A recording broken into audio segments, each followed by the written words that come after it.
Shalom. Shalom. Malam ini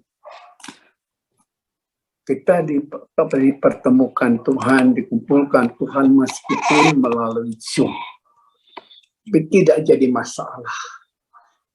Yang penting kita berada sama dalam roh.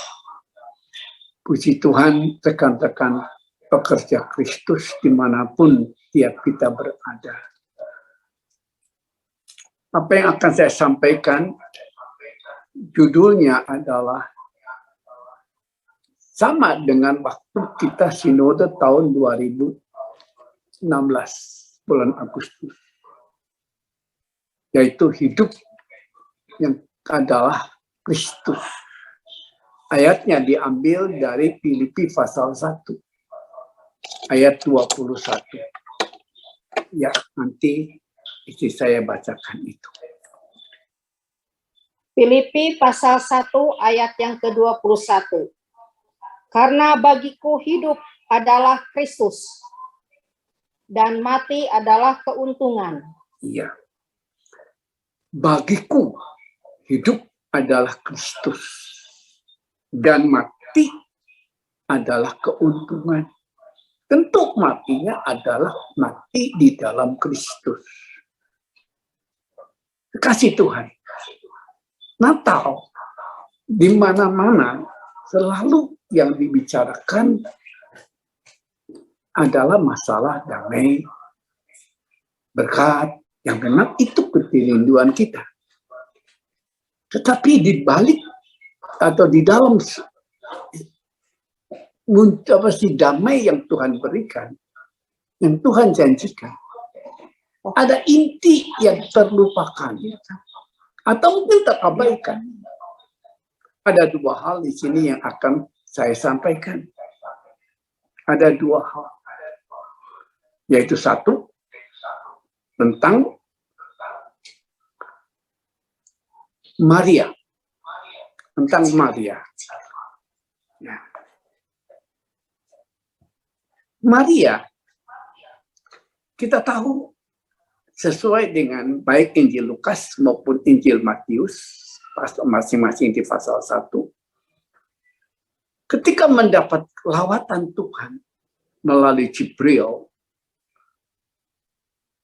di situ Maria, kita buka saja ayatnya yuk di kitab Injil Matius. Lukas. Di kitab Injil Lukas pasal 1.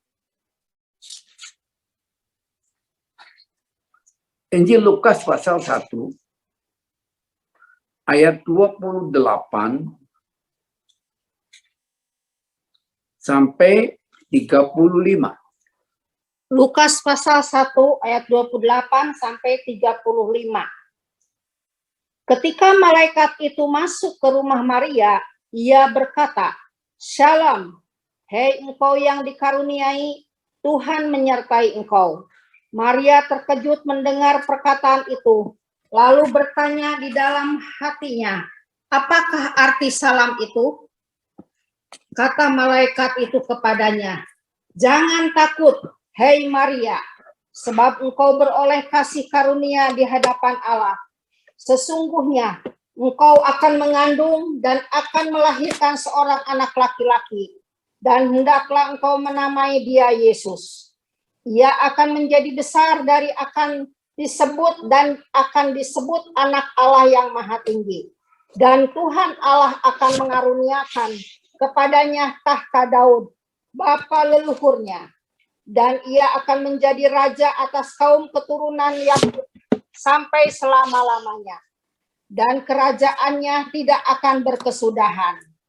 Kata Maria kepada malaikat itu, "Bagaimana hal itu mungkin terjadi? Karena aku belum bersuami."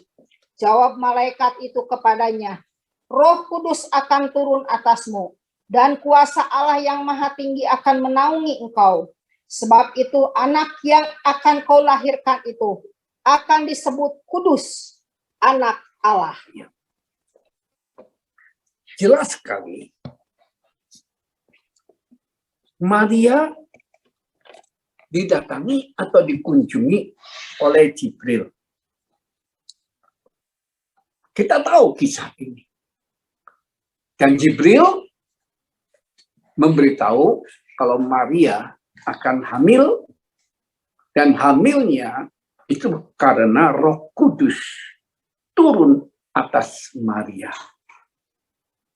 Dan posisi Maria pada waktu itu kita tahu sebagai seorang perawan. Dan dalam posisi di Injil Matius pasal 1, dia tengah bertunangan dengan seorang pemuda yang bernama Yusuf. Maria jelas dia seorang gadis. Seorang gadis. Tapi yang ingin saya sampaikan di sini bukan masalah gadisnya Maria. Tentu setelah Roh Kudus memenuhi Maria, hadir pada Maria, Maria menjadi seorang gadis yang berbeda. Karena apa? Ini yang saya mau tegaskan. Pada Natal sebenarnya ada pesan. Ada pesan. Ada amanat. Dan saya bersyukur Tuhan buka. Apa amanatnya? Melalui si gadis Maria lahir firman. Karena dengan Maria penuh Roh Kudus, menerima Roh Kudus, Maria mengandung firman. Mengandung firman. Dan Maria kemudian melahirkan firman. Di dalam Yohanes pasal 1, firman menjadi manusia, yaitu Yesus, ayat 12-nya. Tuhan Yesus adalah firman. Nah, kenapa? Tuhan perlu melakukan itu. Karena Tuhan ingin memulihkan posisi umatnya. Ada apa sebenarnya? Tidakkah umat Israel, di mana Maria adalah bagian dari umat Israel, karena dari keturunan suku Yehuda, dan Maria sama sekali tidak memiliki background sebagai keluarga pekerja Tuhan. Karena bukan dari suku Lewi. Bukan. Maria adalah dari suku Yehuda. Yang luar biasanya di sini, dari kandungan Maria melahirkan firman. Untuk apa? Tidakkah kehidupan orang Yahudi sudah dipimpin oleh imam-imam? Dan imam-imam itu Tuhan sendiri yang membentuk ketika dalam perjalanan Israel menuju tanah Kanaan. Tuhan memakai Musa. Itu di kaki Bukit Torsina. Seturunnya Musa dari puncak Torsina, setelah berpuasa 40 hari 40 malam tahap 1, Musa dapatkan umat Israel tengah menyembah patung anak lembu emas, yaitu patung sembahan bangsa Mesir. Dan patung itu hasil dibuatan dari kakaknya, yaitu Harun. Karena Harun sendiri nggak bisa menangani, karena posisi Harun waktu itu bukan siapa-siapa. Hanya sebagai kakak kandung Nabi Musa. Harun nggak bisa meredam gejolak bangsa Israel yang merasa kehilangan pimpinan. Yang Musa ada di puncak Torsina dalam puasa 40 hari 40 malam menerima firman. Dan ketika Musa turun dengan 2 loh batu di tangannya, masing-masing berisi loh pertama 4 butir hukum, yang kemudian oleh Tuhan Yesus disingkat menjadi kasihilah Allah Tuhanmu dengan segenap hatimu, dengan segenap akal budimu, dengan segenap pikiranmu. Dan loh batu kedua yang berisi 6 hukum diringkas oleh Tuhan Yesus menjadi hukum yang kedua, yaitu kasihilah sesamamu manusia seperti dirimu sendiri. Jadi 10 hukum ini menjadi hukum kasih. Dan Musa, ketika Musa turun, Yosua memang mendampingi Musa, tapi tidak sampai di puncak.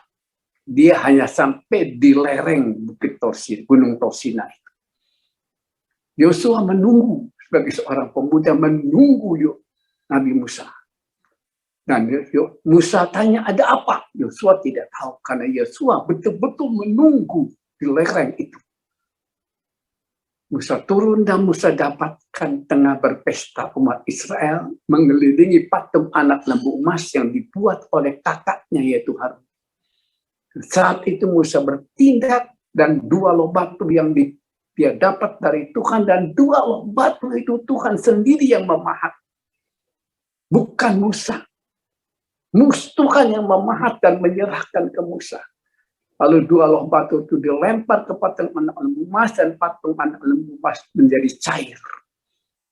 Dan situ waktu itu umat Israel ketakutan karena Musa turun dengan penuh kemuliaan Allah. Singkat cerita, kita tahu semua kisah itu. Umat Israel bertobat dan banyak yang dihukum Tuhan, dihukum ya secara bahasa manusia dihukum mati sama Tuhan. Dan pada saat itu Musa berkata, siapa yang berpihak kepada Tuhan, maju ke depan. Ternyata yang maju ke depan hanya dari suku Lewi. Termasuk Harun, kakak Musa. Yang lain gak berani. Dan sejak saat itu Lewi diangkat menjadi suku imam. Jadi yang melayani Tuhan hanya dari suku Lewi. Sukunya di mana Musa berasal. Dan yang lain yang menyembah, yang berteriak-teriak juga harus minum cairan emas dari anak lembu itu. Yang ketika dilempar dengan batu itu, anak lembu emas patung itu mencair. Dan mereka minum itu dan banyak yang mati. Kasih Tuhan. Ini luar biasa. Ya, luar biasa. Musa kemudian naik lagi, puasa lagi 40 hari 40 malam. Israel menunggu di bawah karena sudah ada imam-imam. Cuma belum ada aturan ibadahnya. 40 hari 40 malam kedua Musa berpuasa lagi. Ketika turun Nabi Musa dia turun sudah mendapatkan amanat-amanat yang begitu lengkap di samping 10 hukum yang diulang, dan Musa lah yang memahat 10 hukum, bukan lagi Tuhan. Musa yang memahat di 2 loh batu. Kemudian ada lagi hukum lain yang disebut hukum Taurat. 10 hukum tidak termasuk pada hukum Taurat. Karena 10 hukum masih berlaku sampai sekarang, yang diringkas oleh Tuhan menjadi hukum kasih. Roma pasal 5 ayat 5, kasih Kristus. Itu yang kasih yang dikerjakan oleh Roh Kudus. Hukum kasih masih berlaku. Nah, kekasih Tuhan, di situ kita bisa lihat. Kenapa umat Israel menjalankan apa yang Tuhan perintahkan kepada Nabi Musa. Tetapi seiring waktu berjalan, Tuhan dapatkan kehidupan beragama umat Israel banyak dinodai oleh kehidupan yang tidak benar. Berulang kali Tuhan kirim nabi-nabinya untuk mentobatkan, tetapi tidak berhasil. Bukan nabi itu tidak diurapi, tapi keras kepalanya, keras hatinya bangsa Israel. Sehingga Tuhan kemudian berhenti berfirman. Nabi terakhir adalah Zakaria. Dan setelah itu berhenti berfirman selama 400 tahun. Tidak ada firman. Tidak ada wahyu. Tetapi ibadah berdasarkan Taurat tetap jalan. Imam-imam dari suku Lewi tetap berfungsi meskipun posisinya sebagai bangsa jajahan bangsa Romawi. Bangsa Romawi menghargai peribadatan yang dilakukan oleh bangsa Israel. Menghargai, membiarkan.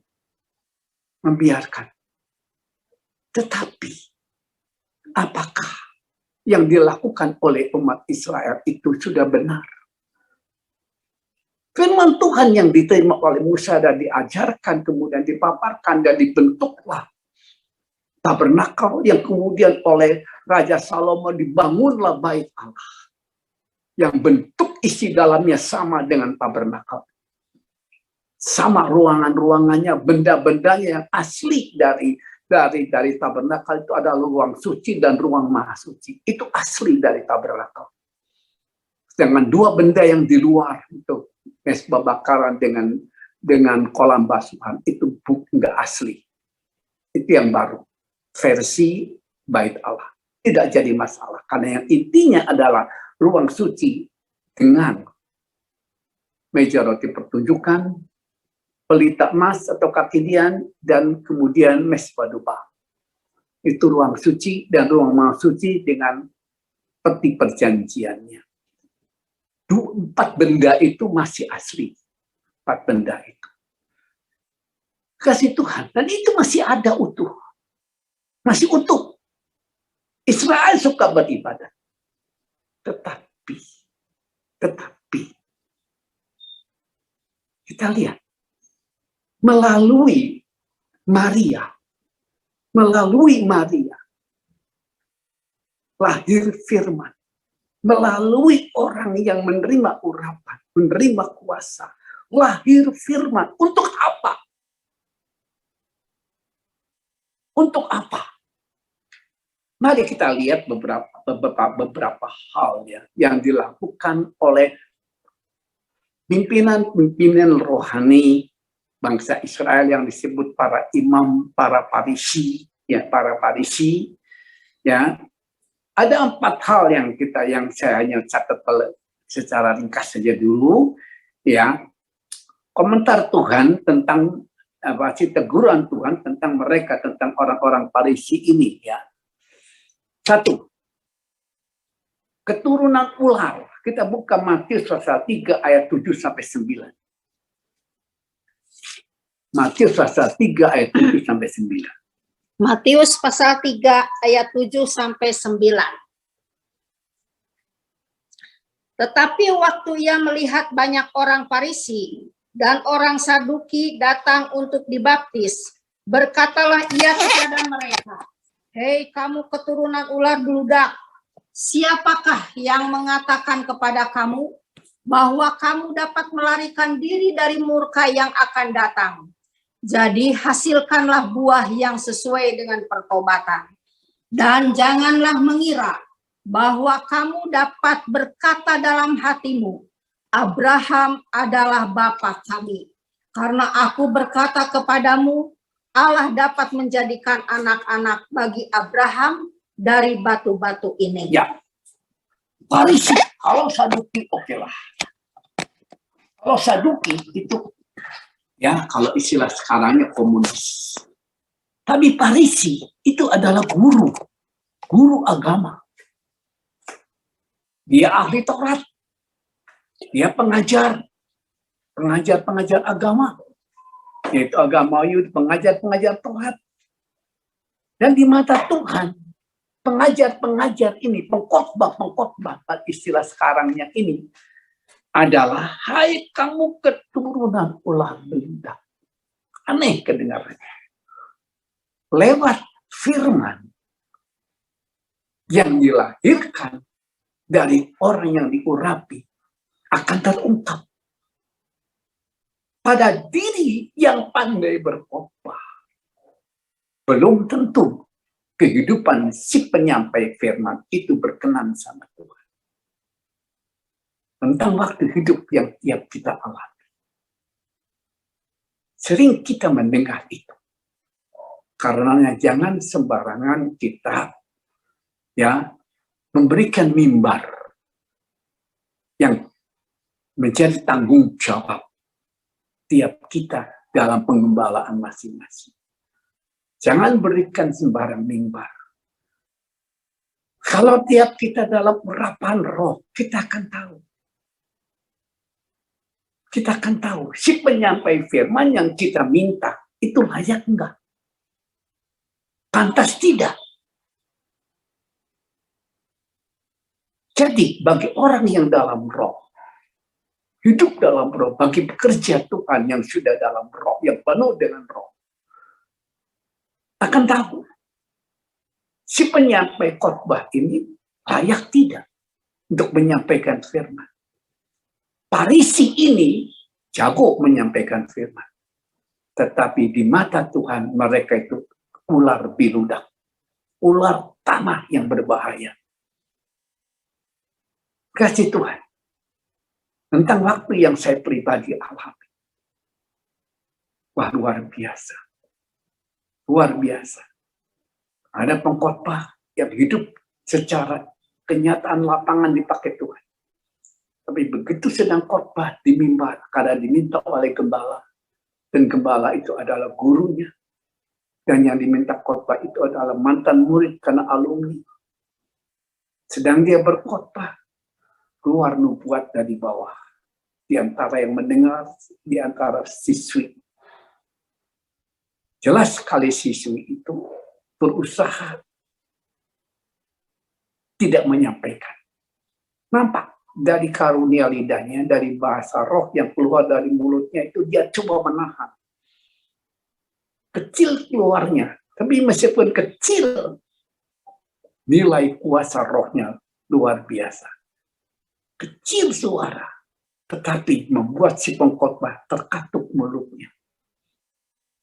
Dan semua yang hadir tunduk, pakai ikut berbahasa, tetapi tidak keras-keras. Dan si siswi kelas 1 ini bukan hanya kelasnya yang kecil, tapi postur tubuhnya juga kecil, pendek, kecil. Berasal dari kota Salatiga. Bahasanya makin kencang, lalu keluar nubuat. Tegurnya si pengkhotbah. Disuruh yang bertobat. Ini fakta.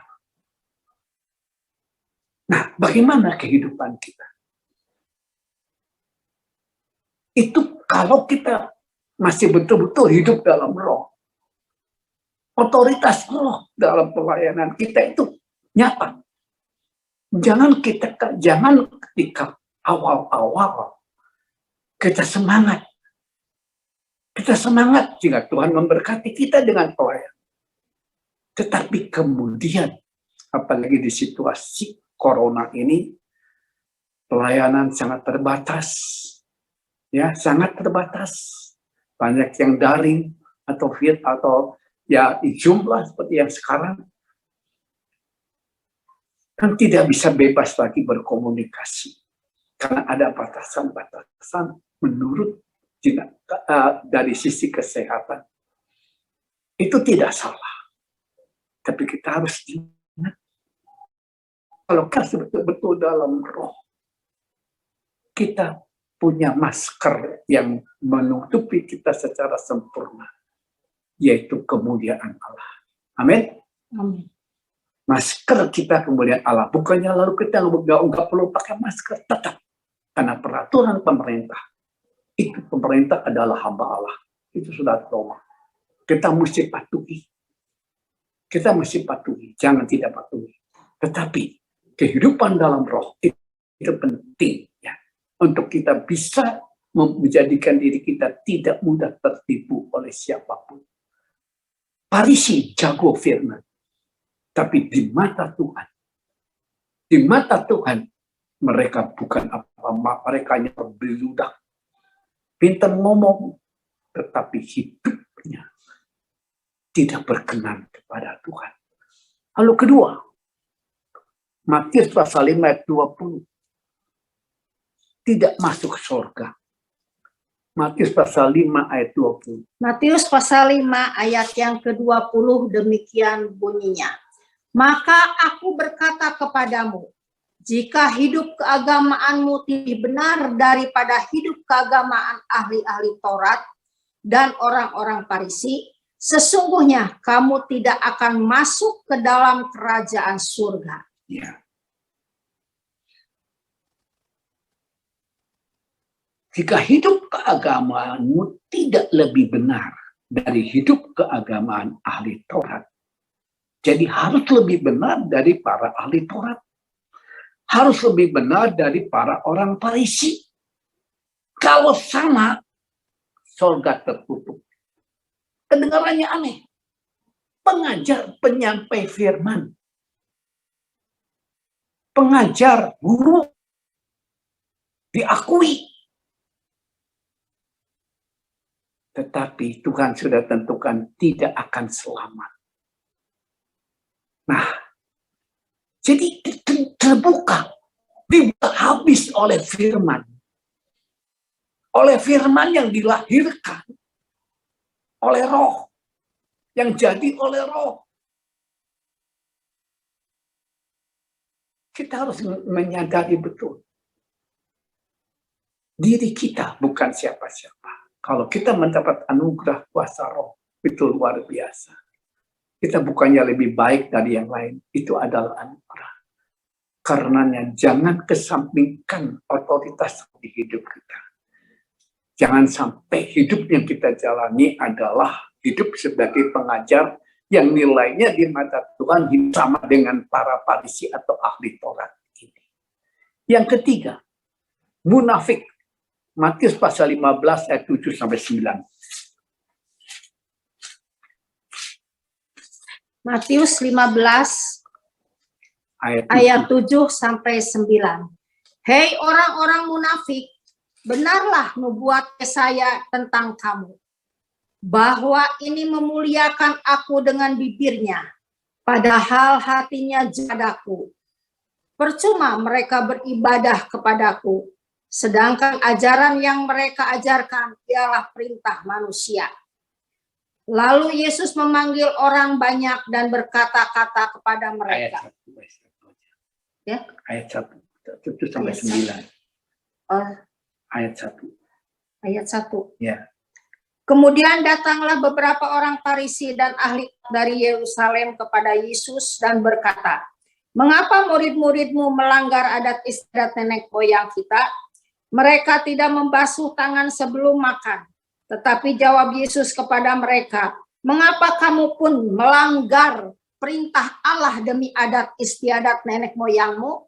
Sebab Allah berfirman, hormatilah ayahmu dan ibumu, dan lagi siapa yang mengutuki ayahnya atau ibunya pasti dihukum mati.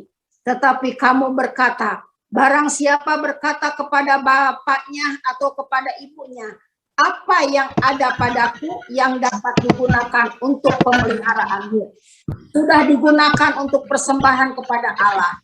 Orang itu tidak wajib lagi menghormati bapaknya atau ibunya. Dengan demikian firman kamu nyatakan tidak berlaku demi adat istiadatmu sendiri.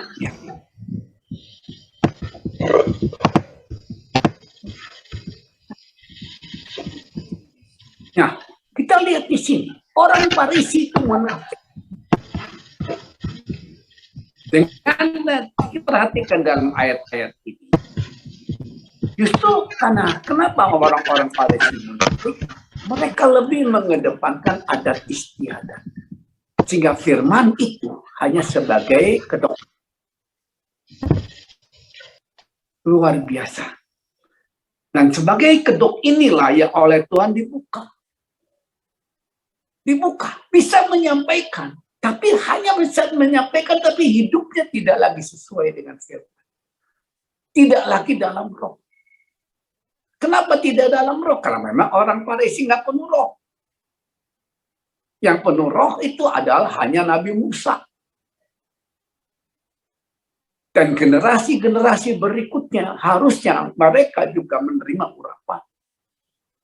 Mungkin menerima, tetapi secara karena bentuknya bentuk minyak biasa. Kekasih Tuhan yang berbahagia. Dengan hadirnya urapan. Firman yang diurapi. Maka akan terbongkar kemunafikan-kemunafikan. Jangan sampai ibadah yang kita lakukan, pelayanan yang kita lakukan adalah bersifat adat istiadat. Harus begini, harus begitu. Batasannya dari jam sekian sampai jam sekian. Karena memang pembatasan waktu perlu. Itu kebijakan manusia. Namun rentang waktu yang saya alami dalam hidup. Ketika saya di Majalengka. Luar biasa. Ibadah dimulai kalau malam 6:30. Biasanya harus selesai jam 9. seperti yang sekarang kita lakukan jam 6:30 dan ditargetkan jam 9 selesai. Itu kebiasaan. Tetapi karena kehadiran Tuhan, pesan-pesan Tuhan begitu banyak lewat nubuat, penglihatan, dan firman Tuhan yang disampaikan penuh harapan, penyembah luar biasa, sehingga ibadah bisa berlangsung sampai jam 10, sampai jam 11. Karena begitu luar biasanya hadirat Tuhan, tidak bisa dibatasi oleh waktu. Nah, sekarang bagaimana hidup kita ini? Adakah kita meluaskan dalam pelayanan ini otoritas roh? Dalam hidup tiap pribadi kita otoritas roh? Atau kita terikat pada adat?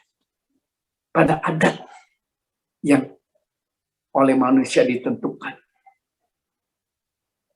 Nah, waspadalah. Maka oleh itu disebut orang-orang Farisi itu adalah munafik. Lalu yang keempat, ragi. Matius pasal 16, ayat 6, 11, dan 12. Matius pasal 16 ayat 6, 11, dan 12. Yesus berkata kepada mereka, berjaga-jagalah dan waspadalah terhadap ragi orang Farisi dan Saduki. Bagaimana mungkin kamu tidak mengerti bahwa bukan roti yang dimaksudkan? Aku berkata kepadamu, waspadalah terhadap ragi orang Farisi dan Saduki. Ketika itu barulah mereka mengerti bahwa bukan maksudnya supaya mereka waspada terhadap ragi roti, melainkan terhadap ajaran orang Farisi dan Saduki. Ya, kekasih Tuhan, rekan-rekan pekerja Kristus. Saya percaya, tiap kita punya pengalaman ketika lawatan roh.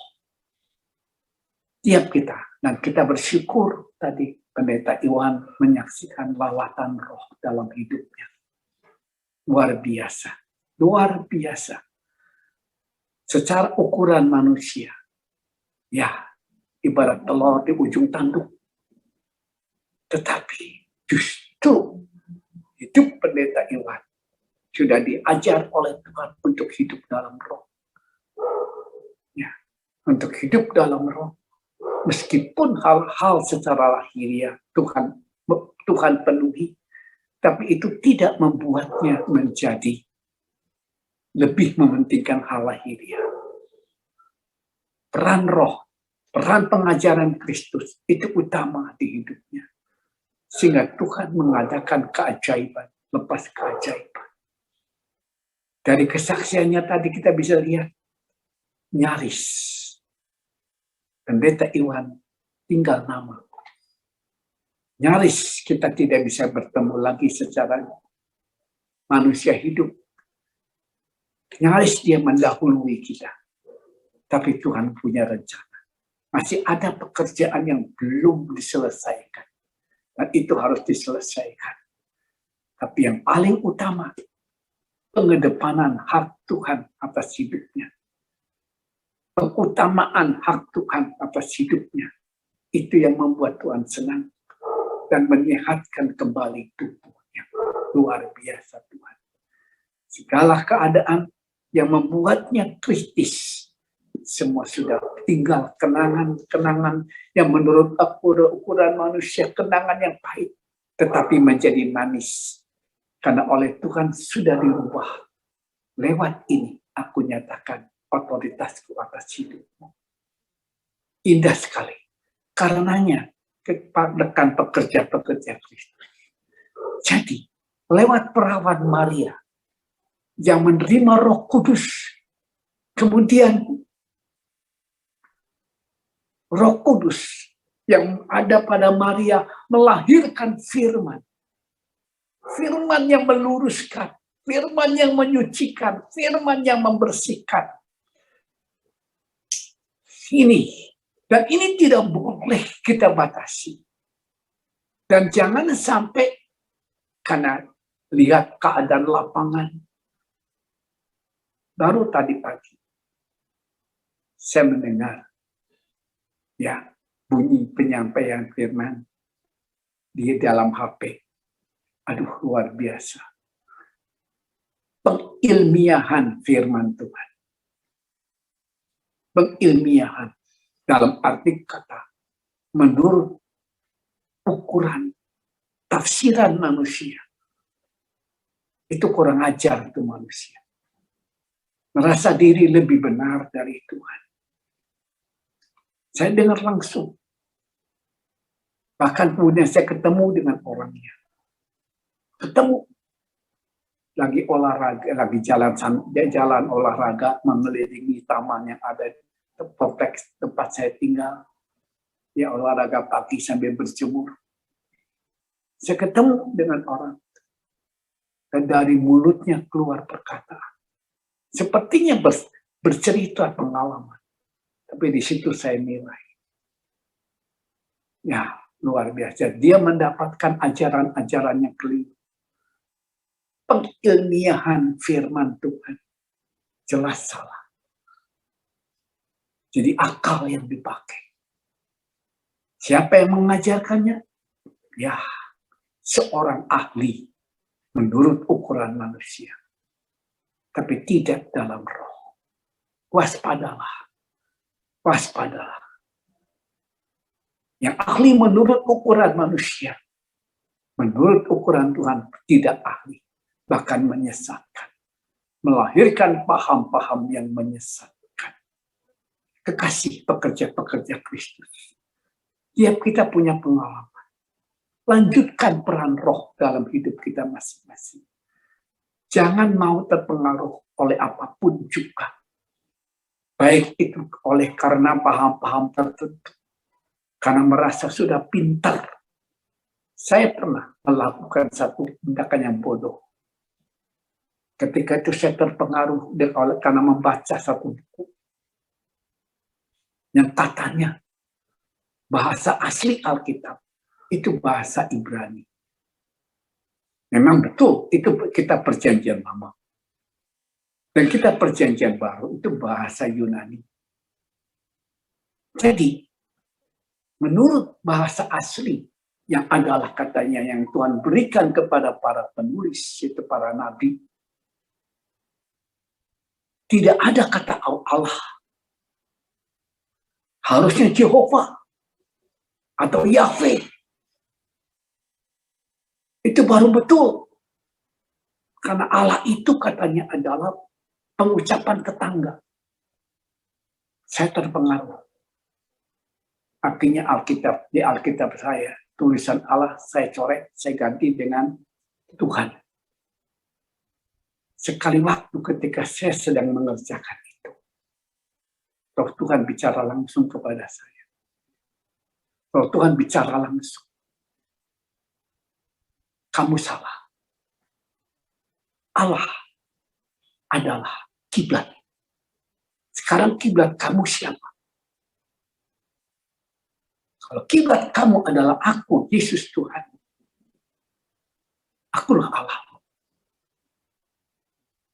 Saya mendapat suara Tuhan itu tidak sedang dalam doa. Tapi saya sedang mengganti tulisan Allah itu dengan Tuhan. Saya tidak menggantinya dengan Yahweh, karena Yahweh kan diterjemahkannya Tuhan. Di situ Tuhan terangkan pada saya. Itu kan bahasa manusia. Bahasa manusia. Di Indonesia ada banyak bahasa. Ada banyak bahasa. Nah, kalau semua menggunakan bahasa manusia A itu yang mesti dipakai. Itu tidak benar. Itu tidak benar. Bahasa manusia itu semua dari Tuhan.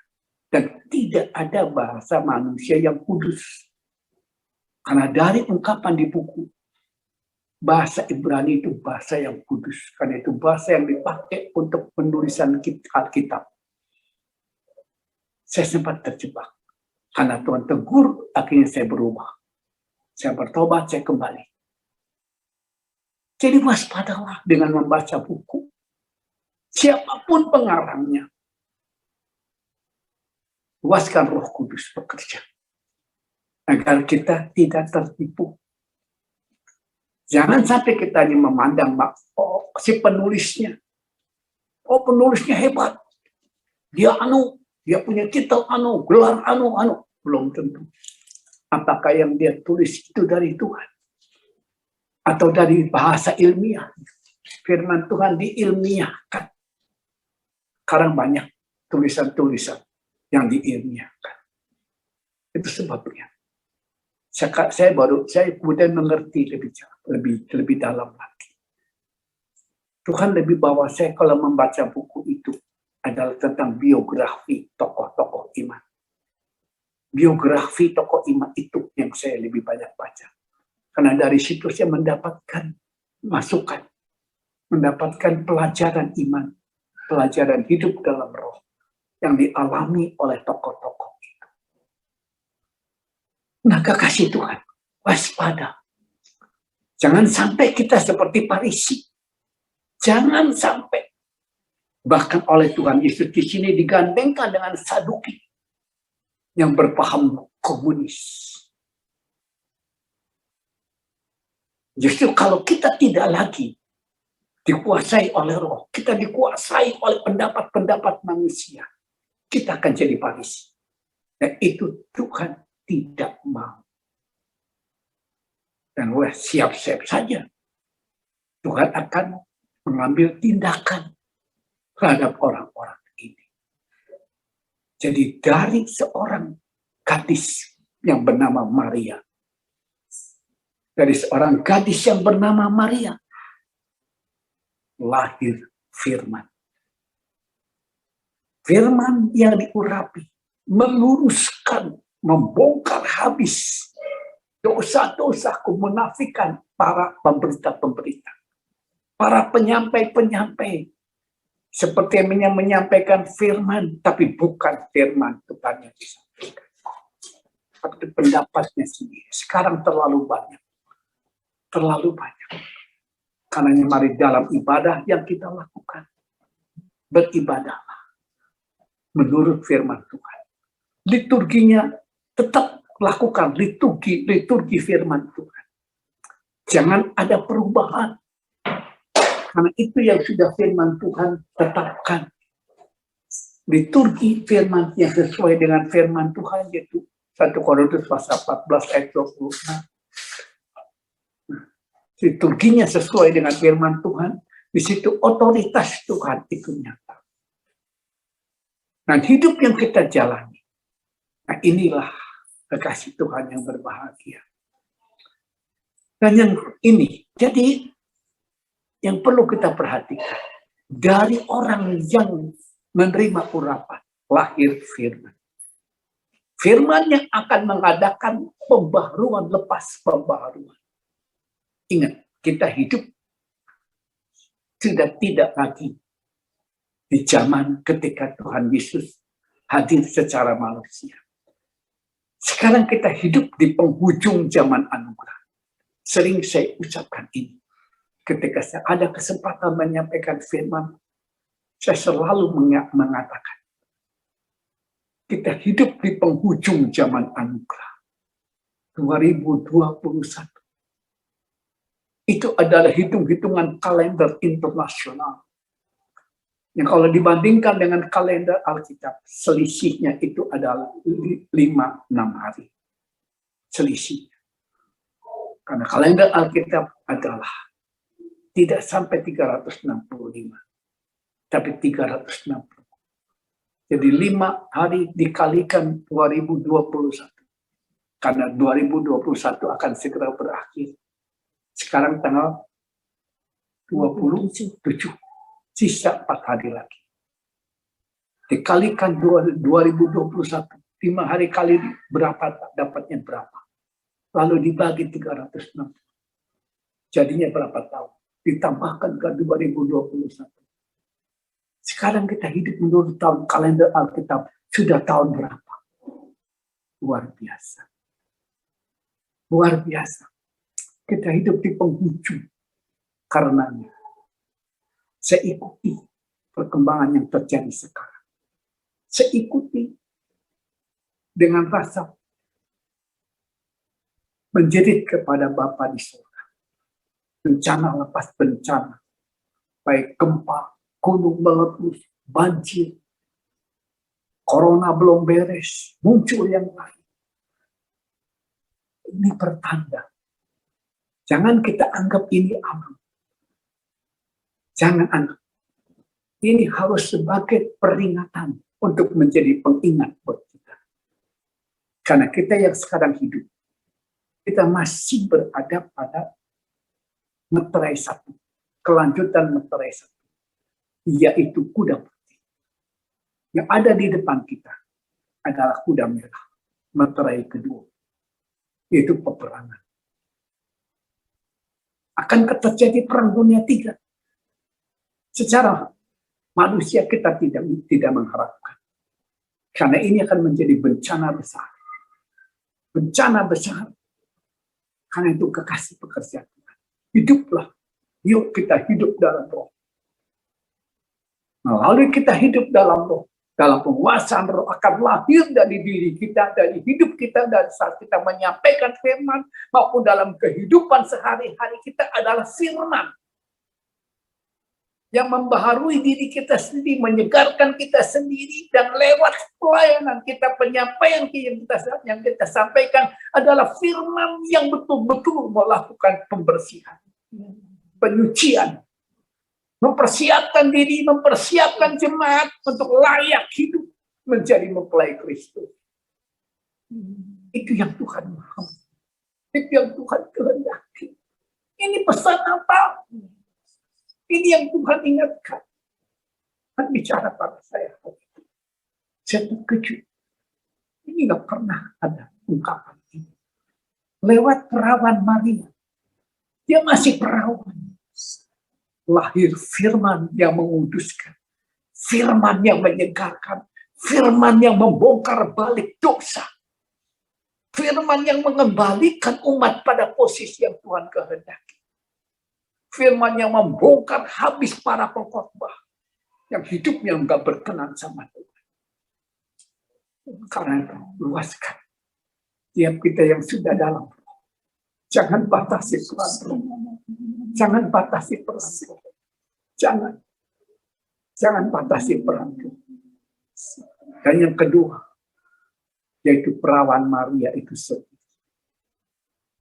Dia seorang perawan. Lewat perawan, Tuhan sudah berfirman kemudian lewat Rasul Petrus, kisah pasal 2. Anak muda di akhir zaman. Generasi muda Tuhan pakai. Dengan dalam kuasa roh yang penuh. Persiapkan generasi muda yang bersama kita. Anak-anak kita sendiri. Cucu mantu kita bagi yang sudah punya cucu. Yang ada mantu. Siapkan mereka. Sebab yang kita song-song ke depan adalah kegerakan hujan awal, hujan akhir menjadi satu sesuai dengan Yoel pasal 2. Pesan Natal ini yang terabaikan. Lebih kepada hanya damai. Memang itu yang dia mau. Tetapi ini inti. Adanya damai karena adanya firman yang lahir dari kuasa roh. Bukan damai tapi yang semu. Tapi damai yang sejati dari Tuhan. Mari rekan-rekan pekerja Kristus. Serahkan hidup kita masing-masing kepada penguasaan roh. Jangan batasi penguasaan roh di hidup kita. Agar rencana Tuhan yang sudah Tuhan tentukan itu terwujud. Pelayanan yang kita lakukan benar-benar memuliakan Tuhan. Jangan untuk kemuliaan diri sendiri. Tuhan mengasihi kita semua. Tuhan mau lewat tiap kita yang sudah Tuhan anugerahi kuasa roh. Lahir firman Tuhan yang membersihkan. Lahir firman yang menyegarkan. Lahir firman yang melakukan persiapan. Persiapan bagi semua umat Tuhan, termasuk diri penyampai, menjadi mempelai anak domba yang pada saat Kristus datang kedua kali akan bersanding. Dan sebelumnya, sebelum Kristus datang, kita akan menghadapi banyak hal. Hanya dengan kuasa Roh yang membuat kita akan kuat bertahan dan menang menghadapi keadaan apapun juga. Luaskanlah kuasa Roh. Luaskanlah. Maka dengan kuasa Roh lahir firman. Firman yang membersihkan. Firman yang mempersiapkan agar semuanya layak menjadi mempelai anak domba. Persiapkan diri, persiapkan semua orang yang bersama kita untuk menyongsong kegerakan Roh. Penyempurnaan gereja akan terjadi kapan? Ketika kalau saya merenung, kita ini masih hidup dalam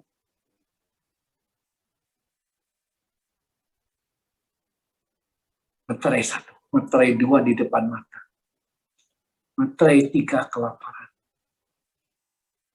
meterai 4 banyak yang dibunuh Tuhan melalui diantaranya adalah virus. Corona akan tetap ada, tidak akan musnah. Seperti halnya Tuhan pakai yang lalu-lalu, cacar, HIV, Tuhan pakai, merebak, lalu seperti lenyap tapi enggak lenyap. Itu adalah virus.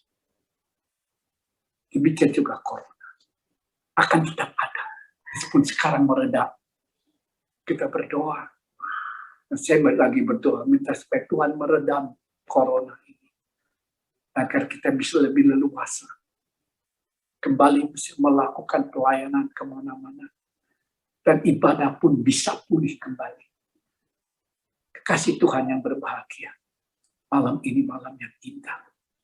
Ya, malam Natal bagi suara Injil. Tiap kita yang berada dalam suara Injil, kita ada beban menyuarakan Injil. Injil, yaitu Injil adalah kuasa Tuhan. Injil, itu yang kita suarakan. Bukan ajaran yang bukan Injil. Bukan ajaran yang bukan dari Roh. Karena pengajaran Kristus adalah tolok ukur. Tuhan memberkati kita semua. Tuhan bersama dengan kita menjadi doakan.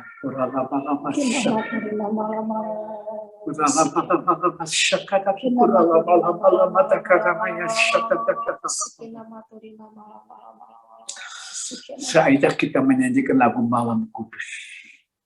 Lagunya mana? MC. Lagu Malam. Saya minta MC memimpin lagu Malam Kudus terlebih dahulu.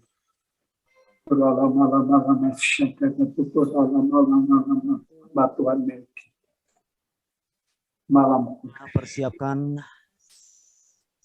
pribadi kita masing-masing, kita telah mendengarkan kebenaran firman Tuhan. Yesus sinata karalamata lilin saudara yang ada di hadapan saudara pada saat ini. Yesus sinata karalamata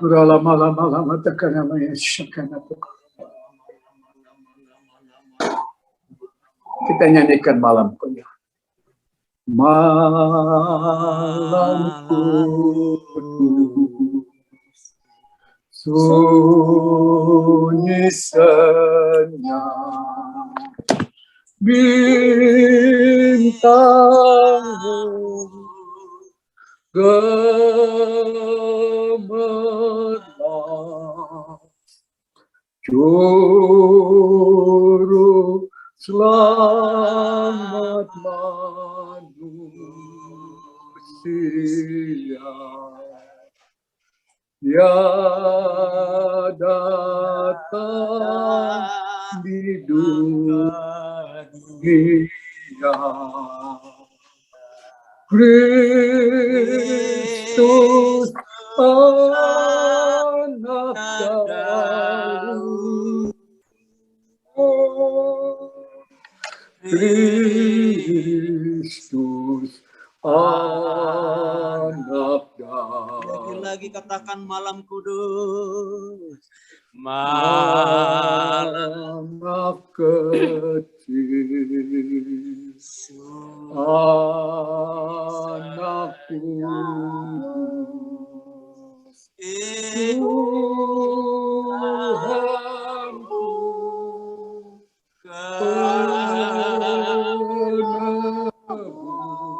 penebus,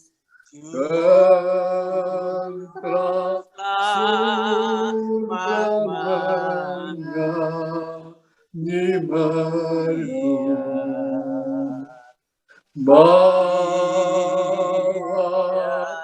datang di dunia. Kristus anak Daud, Kristus anak Daud. Uralamaya sangat uralama, ingat terang urama, ya Uralamaya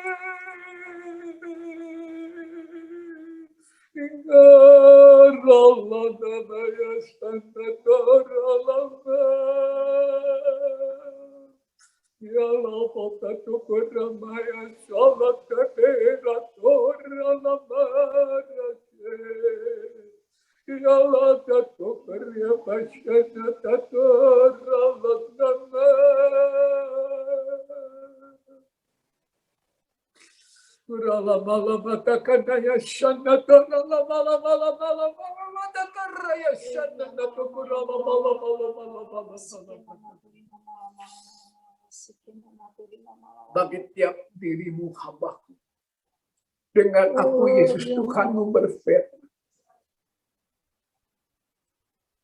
aku sudah anugerahkan kuasaku padamu, dan pengajaranku pun aku sudah percayakan kepada tiap dirimu.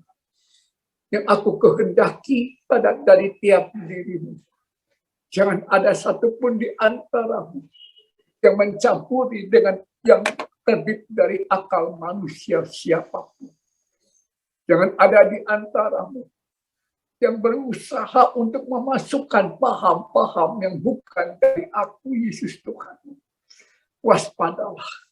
Tugas tiap dirimu mempersiapkan jemaat yang kupercayakan. Mempersiapkan masing-masing pribadi untuk layak menjadi mempelaiku sendiri. Ingat hamba-hambaku, pahala aku sudah siapkan bagi tiap diri. Jangan ada di antaramu yang mencampurkan pengajaranku dengan pengajaran yang bukan dari aku Yesus Tuhan.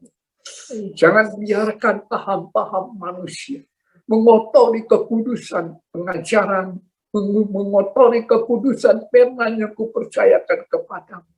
Dan itu akan juga menodai kehidupan pelayananmu. Aku tidak suka hal seperti itu. Karena itu kembalilah secara penuh kepada kebenaranku. Karena aku Yesus Tuhan mengasihimu dengan sungguh. Iwan suami istri hamba. Aku Yesus Tuhan berpesan kepada. Masih ada yang harus engkau kerjakan hambaku. Aku suka dengan tekadmu.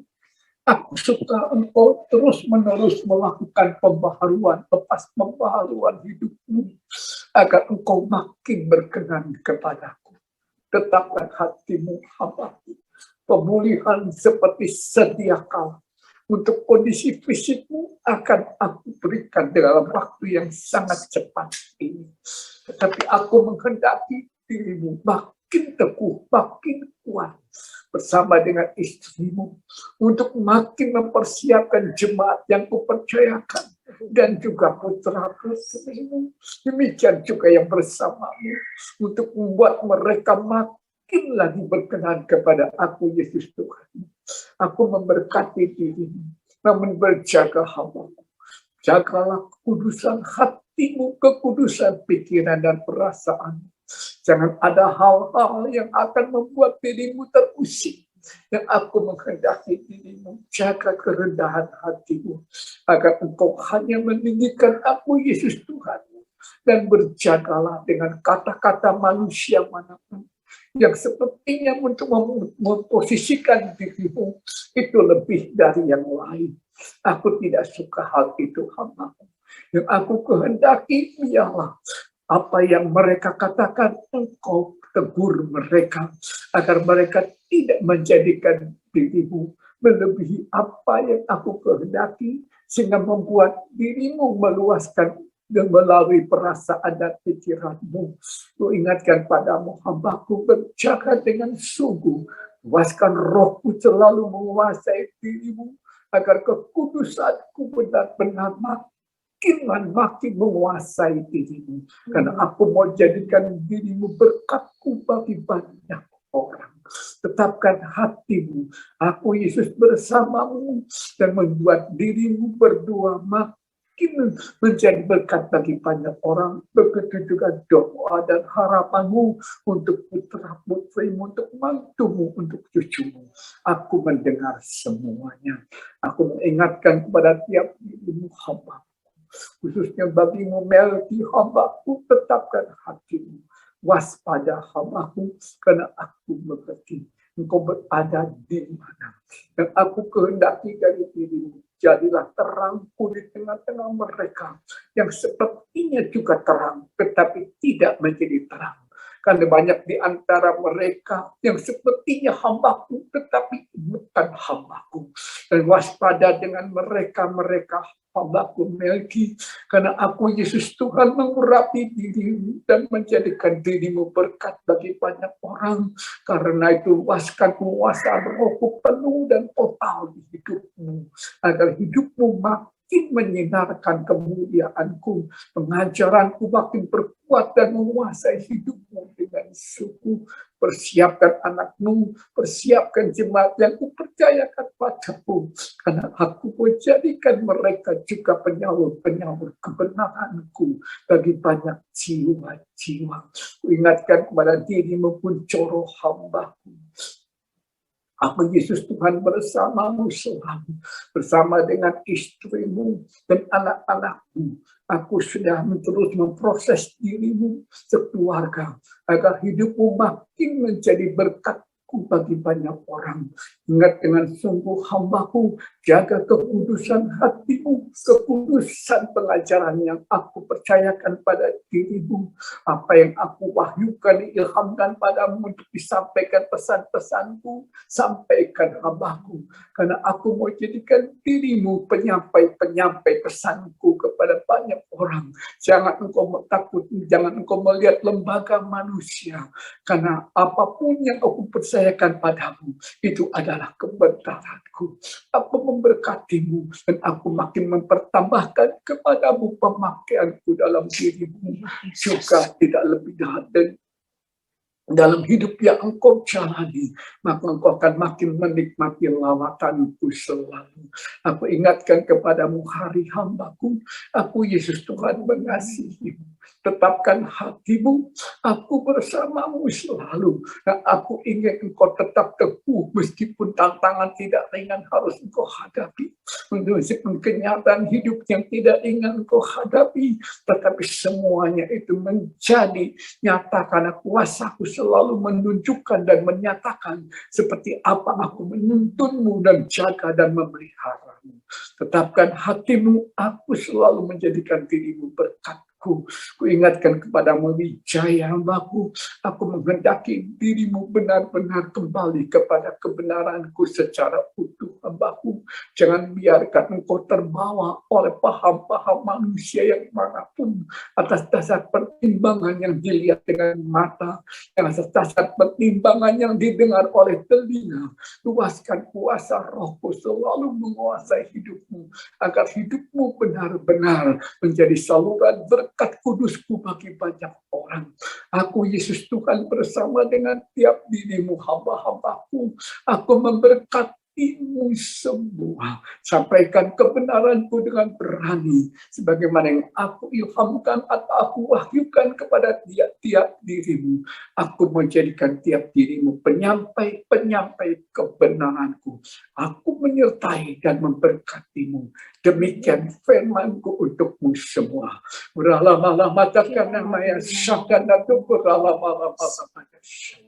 Bapa surgawi, sepenuhnya ke dalam tangan-Mu kami serahkan diri kami. Jadilah yang Engkau rancang untuk tiap diri kami.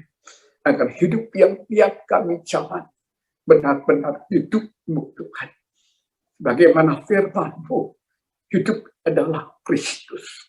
Yaitu kuasa Roh-Mu makin mengkristal menguasai tiap diri kami. Kami rindu itu Bapa. Kami rindu akan di mana tiap kami hamba-hamba-Mu berada, yang nampak hanya kemuliaan-Mu, yang nampak hanya Engkau Tuhan. Sehingga di mana tiap kami berada, kami memenuhi amanat-Mu, menggarami jiwa-jiwa, menerangi yang dalam kegelapan. Karena Engkau telah berpesan, memberikan amanat. Kami adalah garam dunia, kami adalah terang dunia. Kami sadar Bapak, itu amanat. Itu amanat, itu perintah aku. Dan Engkau sangat menginginkan itu terwujud di tiap kami. Dan itu nyata kalau penguasaan Roh-Mu penuh atas tiap kami. Karena itu Bapak surga, tolonglah tiap kami.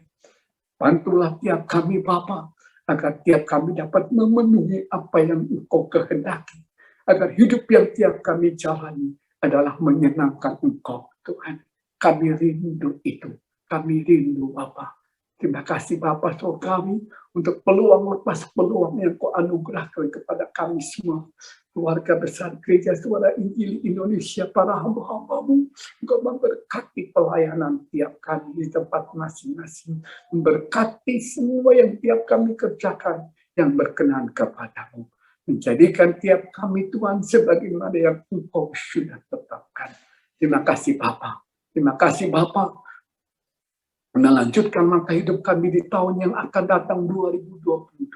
Kuasailah kami tiap makin mengkristal penguasaan-Mu atas tiap kami. Sehingga hidup yang tiap kami jalani benar-benar bukan kami lagi, tetapi Kristus yang hidup dalam kami.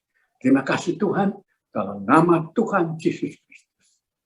Amin.